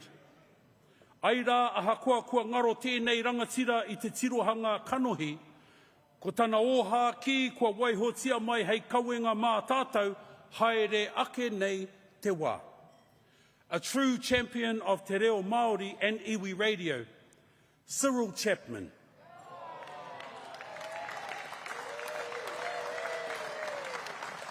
Born in Maunga Taniwha and deeply connected to Mangataipa and Hokianga, Cyril's journey began with strong roots in whānau and whenua, carrying forward the legacy of collective strength and cultural resistance and resilience. From his early involvement as a pou whenua bearer alongside Dame Whina Kupa on the historic 1975 Māori Land March, to co-founding Tautoko Radio in 1988, Cyril has been at the forefront of Māori language revitalisation and advocacy. His tireless dedication over more than 4 decades has seen him shape Iwi Radio's kaupapa, mentor countless broadcasters, and amplify crucial issues affecting Māori communities, from tino rangatiratanga and health to education and environmental sustainability. Cyril's unwavering commitment, humility and aroha have made him a cornerstone of Iwi Radio and te reo Māori revitalisation. Tonight, we celebrate his lifetime of service, leadership and passion. Kia tirohia e tātou. Lifetime Achievement Award, Hall of Fame. Hari hari koa, hari hari koa, ke roto I te whatu manawa. Okay, big kia ora to our online audience. Yep, a big kia ora. We're live. We are live still on. Glad. So big kia ora to you from us here. Yeah, Morena. It's truly is that time of the year when we're getting ready for our marakai, and back home here, that's the way we roll. We've got a big marakai in a beautiful place called Omakura, and that's a papakainga of one of our mātu tupuna, the best soil in the world, and last year had a massive crop of kumara, beautiful kanga Māori, and we're just eating our kanga Māori right now, hori, kanga wai, tino reka. This is what they look like. So that's a closer look at the beautiful kanga, and this kanga will be what we use to put in the water. It'll take 3 months for it to be ready to share out to the whānau as kangawai, or fermented corn. Hi. Kaua tutu. Kaua tutu. Kaua tutu. Yeah, I've got this little story. We actually, when we were kids, oh yeah, we were all tutus, eh? Oh, we were such tutu kids, and we decided to light this fire. And we lit this fire in it, and put the fire next thing. Oh, the whole hill was alight. Where? Oh, it was hori line. We tried to, we were throwing mud at it. To put it out. Oh, hey, how do you put the fire? Throw the mud in. And it burnt the whole hill. Almost burnt a house down. Oh my gosh. Oh man, that was an experience. That was an experience. So, yeah, kaua tutu. Okay. Maungatani whakeirunga, e tū I hora, titiro ki wakatere, titiro ki kuhanga, ki panguru, ki popata, e tū. Hey, finally, we're looking for a minute. No, we're not. We're not. Cancel.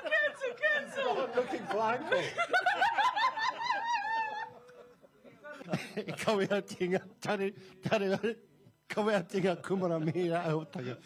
Hoi no, he rawe tēnei, te hokinga whakaro, maumaharatanga, ki te wā o ngā mātua tupuna. I like the idea of us becoming that truly independent nation that we always have been. Without the influence of the British sovereignty. We know that the treaty and He Whakaputa were very simple. They maintain that we maintain our rangatiratanga, and we allow them to come here to govern themselves. Mama noia tērā ki ahu.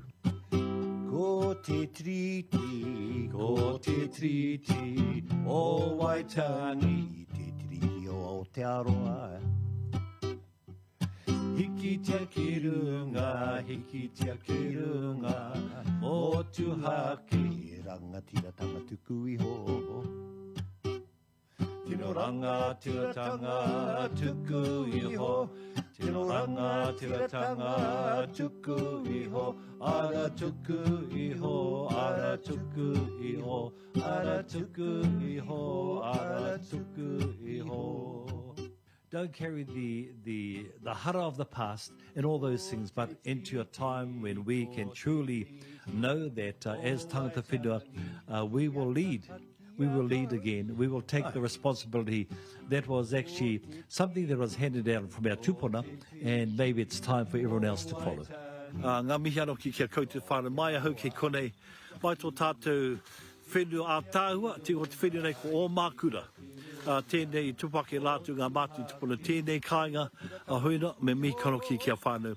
Kia kaha rātu ki te maunga mea pai, kia pupuri hia, ngā mea pai, kia tiaki te whenua, kia taki ngā taonga tuki a mai rātu mā ngā mātu tupuna, me tuku mihi ki iho te matu korenga mō ngā wā katoa, ki a hoki te timatanga, me te whaotinga o ngā mea katoa, e mauri ora kia tātou katoa. E te iwi, he hau tipua, anō he kōtuku, renanga tahi. Join me in honouring the late Cyril Tainui Chapman with this he tohu manu toroa Lifetime Achievement Award. Cyril Chapman, Tautoko FM.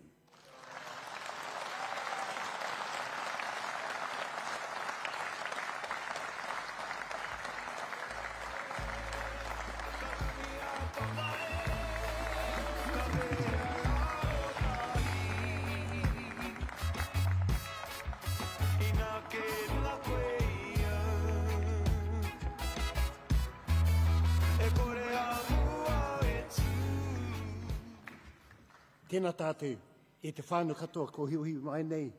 Ki te whakanui i tēnei o ngā tino kaupapa ko ngā reo irirangi, ngā reo irirangi Māori. Ko tō tātou reo rangatira. Kānui tonu ngā mihi kia rātou kua roa e whakapau kaha ana. Ki te whakanui i tō tātou reo rangatira. Ki te whakanui i ngā honongatanga i wānganui a tātou. Kua e meinga mai no ngāpui mātou, no te hiku o te ika, ka tino mihi atu anō ki ngā tini whanaunga puta noa i te motu, tēnei o ngā motu, puta atu ki te waipaunumu, puta atu ki te ao whānui katoa. He mihi nui tēnei, he hono re nui tēnei, ki te whiwhi i tēnei o ngā tohu maumahara ki te tuakana a tainui, tērā tōna ingoa i runga i te hikoi mō te whenua, nā tō mātu kanima tērā o ngā ingoa i hoti ki aia, ko tainui.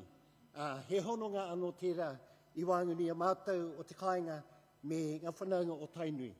Nō reira rā, e tika ana, kia mihi atu ki te whanaungatanga i wānguni a tātou katoa, ngā reo irirangi katoa, ngā whānau, ngā hapu, ngā iwi whānui katoa. Nō reira, kānui ngā mihi atu i a mātou, te toko iti, te iti, ko tāua, māua anahi, ko tau mai i tautoko, nararo i maunga taniwha, hioi, e hare ana te ngāku ko tau mai nei, ki te whakanui. I ngā mahi, katoa ka mahi tia, no mai rāno, tainua mai ki tēnei wātonu. Kānui tonu ngā mihi, huri noa, tēnā koutou, a tēnā tātou.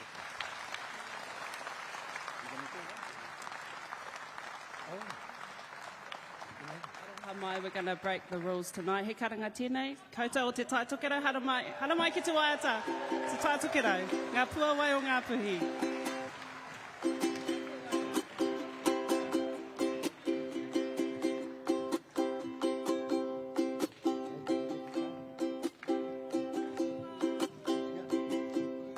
Ngā pua wai o ngā puhi, whakarongo mai.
Koi ko himu wetahi era te hāmua kāre whakaitia tā mātou waiata.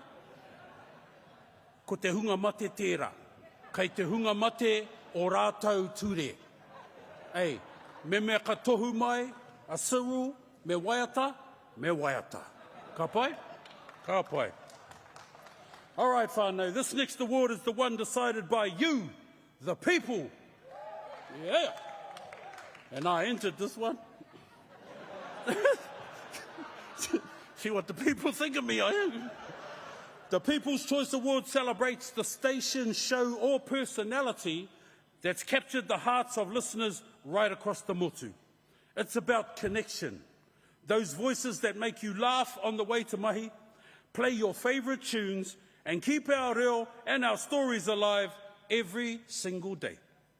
A huge mihi to the Māori Media Network for leading this campaign and rallying our listeners to show their support for their favourite iwi stations. Me mihi ka tika. This award reminds us that iwi radio isn't just about broadcasting. It's about whanaungatanga, about staying connected to our communities. So let's find out who you voted for. The finalists for the People's Choice Award are all of you. Ka toa ngā reo irirangi Māori kua whai wāhi atu ki tēnei wāhanga. Engari, you fellas never seen the Grammy Awards before, eh? This one. Engari, ko tahi anake te toa. Hei pānui I te toa anei, a Charlie Tāwhiao, no Māori Media Network.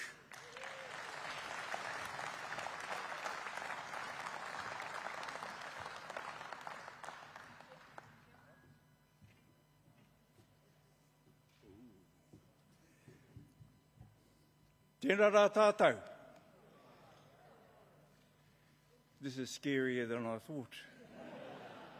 Wēnō rā, nā kōtau tēnei tohu I whakaiana.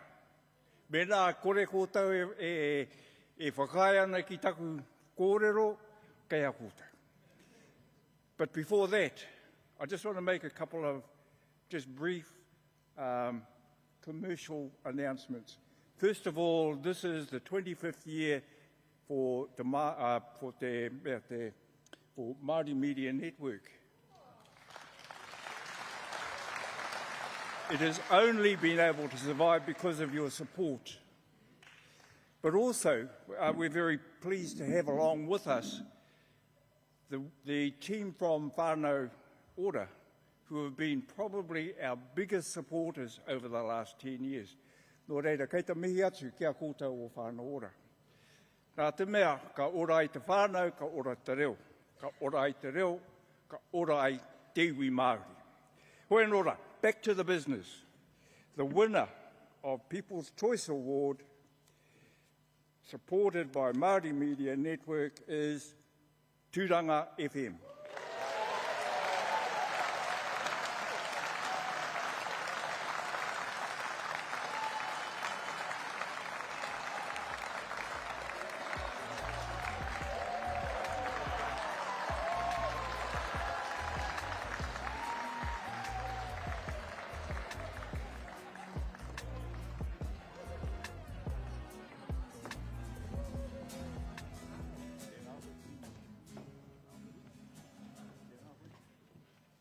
As you can tell, we are shocked. E mihi ana kia koutou katoa. I was telling Marts, because we're not in Station of the Year, I was like, I want to win People's Choice, and oh man, what an honour this is, because mō koutou, mō te hunga e whakarongo maina, and I don't even know what to say. We are very grateful. We didn't plan any kōrero, but we love our mahi, and I think that's so important, especially in today's climate, is just enjoying our mahi and Māori broadcasting. I'm nervous. E mihi ana ki ngā tāngata I konei, also all of our, not only our announcers, but also our kaihāpai at home, Dexter Waru and his crew. They do amazing mahi with their cameras. Te reo irirangi o Kahungunu, te reo irirangi hoki o Ngāti Pro, we work in a collective. And yeah, it's just like a whānau, and we are very thankful, we are very honoured. And oh my gosh, we won people's choice. Mats, kei a koe e tahi kōrero.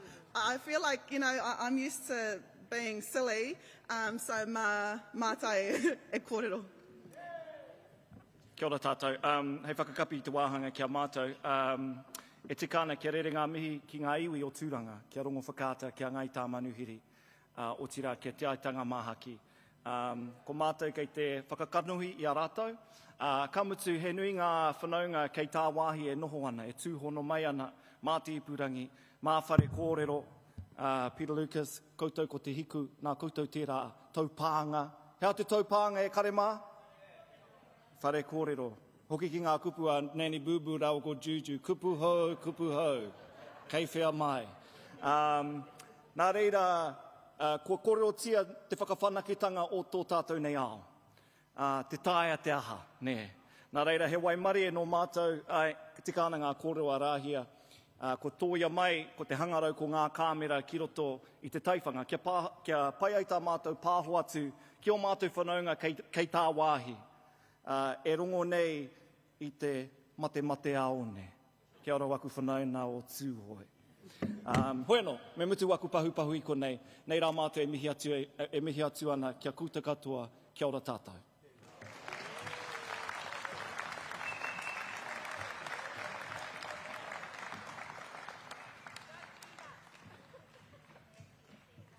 Hei te mihi ki taku whānau.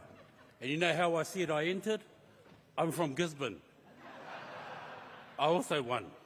Kia ora, kia ora. Yeah. No, I didn't actually enter. Anyway. E te whānau, koe nei te tohu pīki whara o ngā tohu katoa. Te reo irirangi o te tau, Station of the Year.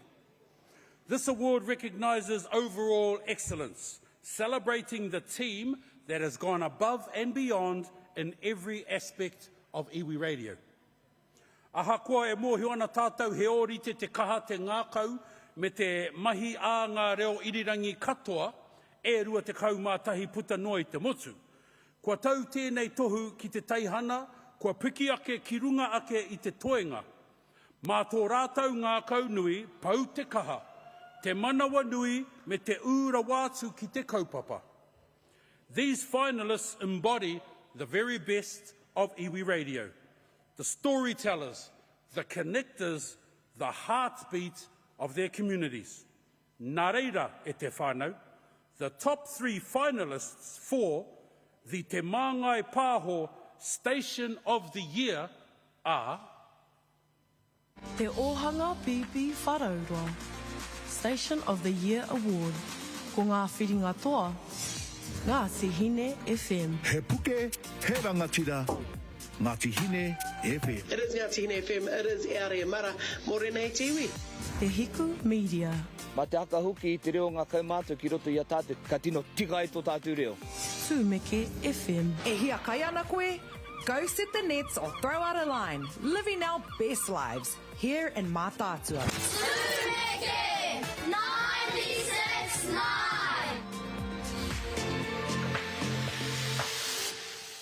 Ana hei hoatu I te tohu nei ki te irirangi, te reo irirangi toa o te tau. Please welcome te tāhuhu rangapū o te Māngai Pāho, Larry Pā.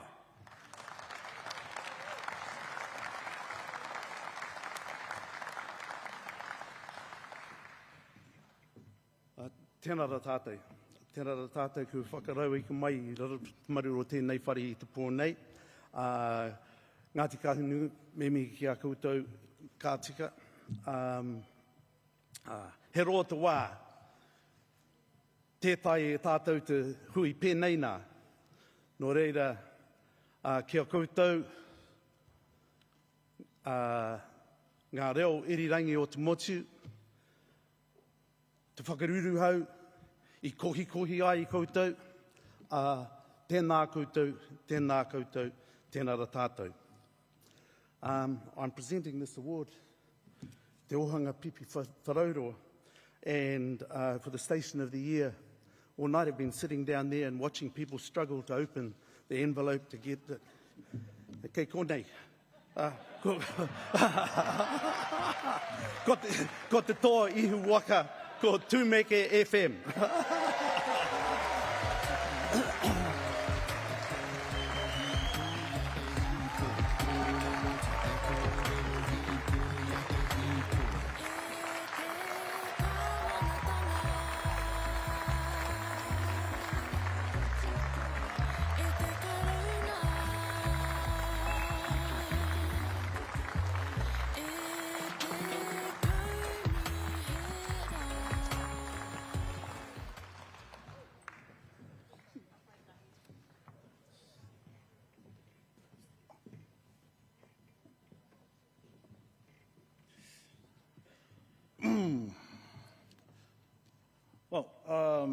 Tuatahi, e o horere ana.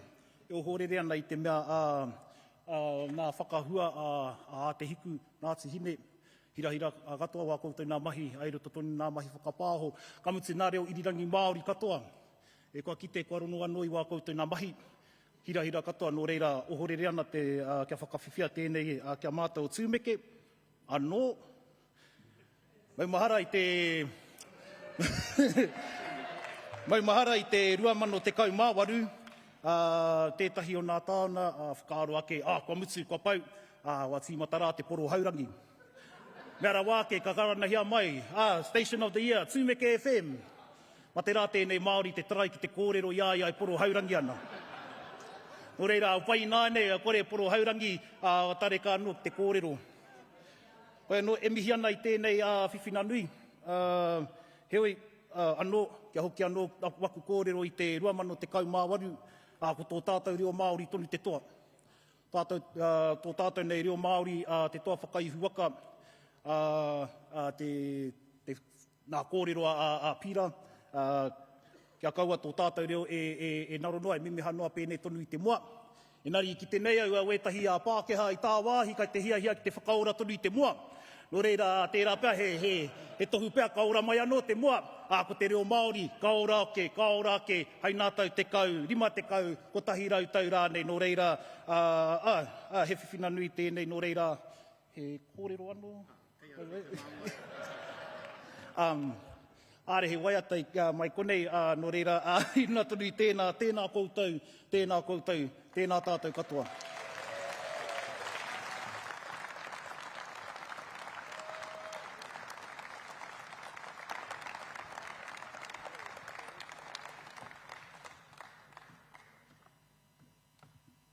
Ka tira e te iwi koutou katoa I te kāinga, atu I a mātou I konei I te matau a Māui tēnei rā te mihi kia koutou. Me ki pēnei, ko te reo irirangi Māori, he reo irirangi a hapori nei. Ko koutou rā tērā I te kāinga, ngā kai whakarongo, ngā kai tautoko, tēnei te mihi a mātou kia koutou katoa. Hoi anō, hei whakareka I wēnei kōrero rekara wātu aku. Anei, the most played waiata on reo irirangi Māori ever to be sung this evening by Pereri King and Mahina Lawrence e te iwi homai te pakipaki nā pere tōrea.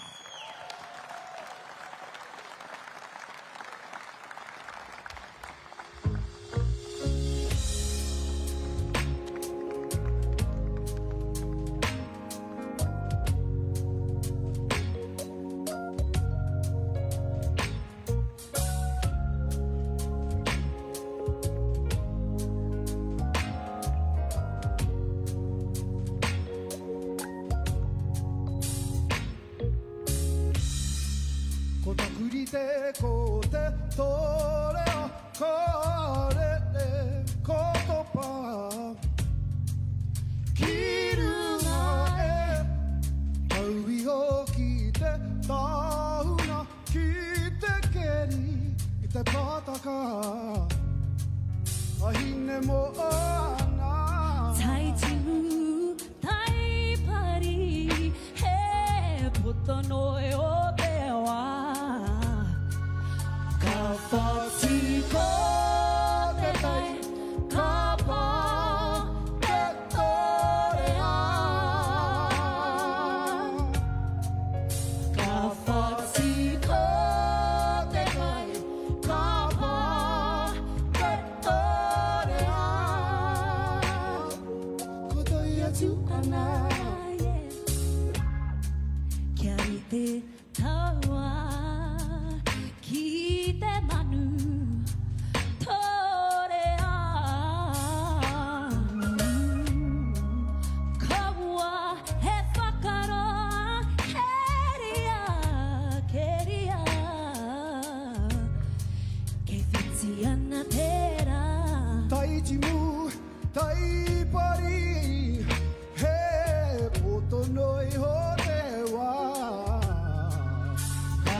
anai. Tai timu, tai pari, he potonoi o te wā, potonoi o te wā. Ka pati ko te kai, ka pā te toea. Ka pati ko te kai, ka pā te toea. Ka rei atu anai. Ko takuri te ko te toea.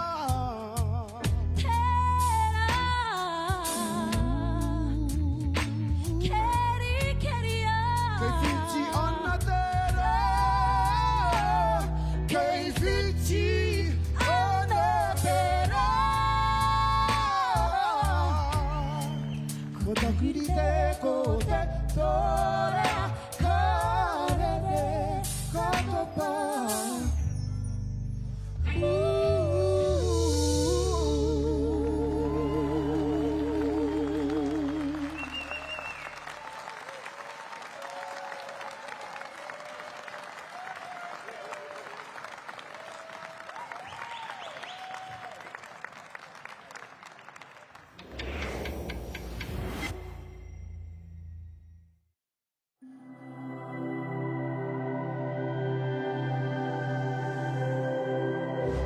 Ko te reo, te take.